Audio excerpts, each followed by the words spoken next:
दोस्तों, क्या आपको पता है कि महाराष्ट्र का एक मुख्यमंत्री राजपूत समाज से रहा है? शायद आपको नहीं पता होगा। चलिए, कोई बात नहीं, मैं आपको बताता हूँ। नमस्कार दोस्तों, आपके अपने चैनल बुलंद राजपूताना पे मैं आप सभी का स्वागत करता हूँ।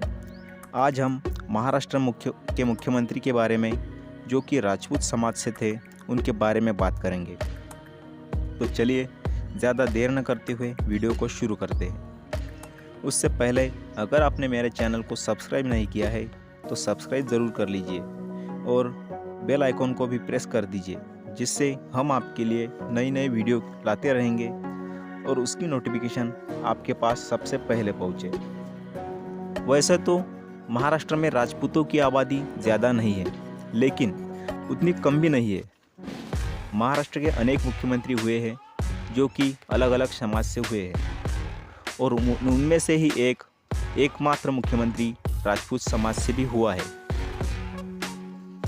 तो चलिए उसका नाम आपको बताते हैं। उनका नाम है नारायण राणे। राणे नाम आपको पता ही होगा। हरियाणा में जैसे राणा, राणे, उत्तर प्रदेश में ठाकुर, जम्मू में राजे कहा जाता है, राजस्थान में बन्ना, हुकुम, गुजरात में बापू, वैसे ही महाराष्ट्र में राणा, राणे कहा जाता है।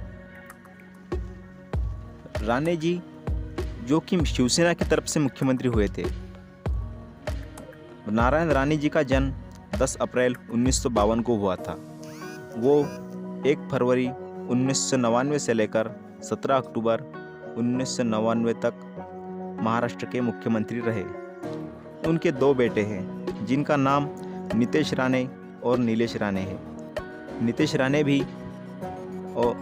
राणे और नीलेश राणे दोनों भी राजनीति में सक्रिय है। नारायण राणे जी महाराष्ट्र के कद्दावर नेताओं में से एक है और वो विधानसभा क्षेत्र मालवण से आते हैं। वो महाराष्ट्र के रेवेन्यू मिनिस्टर भी रह चुके हैं। 2009 के महाराष्ट्र विधानसभा चुनाव में उन्हें मालवण सीट से जीत मिली थी, लेकिन 2014 के चुनाव में उन्हें हार का सामना करना पड़ा। लेकिन बाद में उन्होंने खुद की पार्टी बनाई, जिसका नाम उन्होंने महाराष्ट्र स्वाभिमान पार्टी रखा।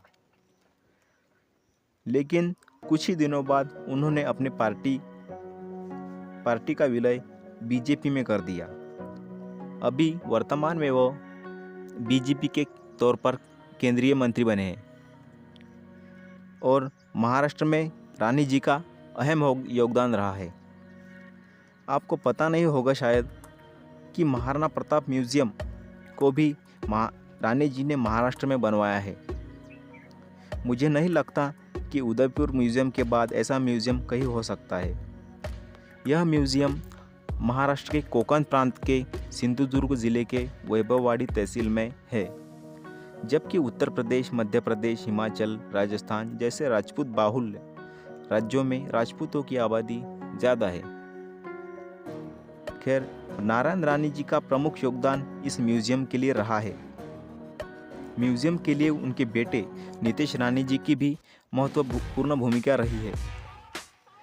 म्यूजियम के उद्घाटन के लिए नीतेश राणे जी ने महाराणा प्रताप सिंह जी के वंशज लक्षराज सिंह मेवाड़ को भी बुलाया था। म्यूजियम में महाराणा प्रताप, महाराणा सांगा, महाराणा कुंभा, बाप्पा रावल जैसे अनेक राजपूत योद्धाओं का वर्णन किया गया है। उनके चल चरित्र, मूर्तियाँ, स्टैच्यू और शिलालेखों पर योद्धाओं के बारे में जानकारी लिखी गई है। यह म्यूजियम महाराष्ट्र में राजपूत योद्धाओं की वीरता लोगों को पता चले इसलिए बनाया गया है। नारायण राणे और उनके बेटों ने कहा है कि हम राजस्थान से आए हैं और बाद में हमें राव राणे कहा जाने लगा। नारायण राणे जी ने हमारे योद्धाओं के लिए जो किया है वो हमें कभी नहीं भूलना चाहिए। महाराष्ट्र जहाँ कहीं भी महाराणा प्रताप सिंह की मूर्ति की स्थापना होती है, वहाँ पर उनके बेटे नीतेश राणे या राणे परिवार का कोई भी मुख्य अतिथि के तौर पर उपस्थित रहता है। और एक बात मैं आपको बताना चाहूँगा, हमारे भाई सुशांत सिंह राजपूत जिनका केस चल रहा है, उनके केस में भी नारायण राणे जी का महत्वपूर्ण भूमिका रही है। उन्होंने कई दिनों तक इसके लिए लड़ाई लड़ी है। अगर यह वीडियो आपको अच्छा लगता है तो आप इसे लाइक कर दीजिए और अपने दोस्तों में शेयर भी कर दीजिए। धन्यवाद।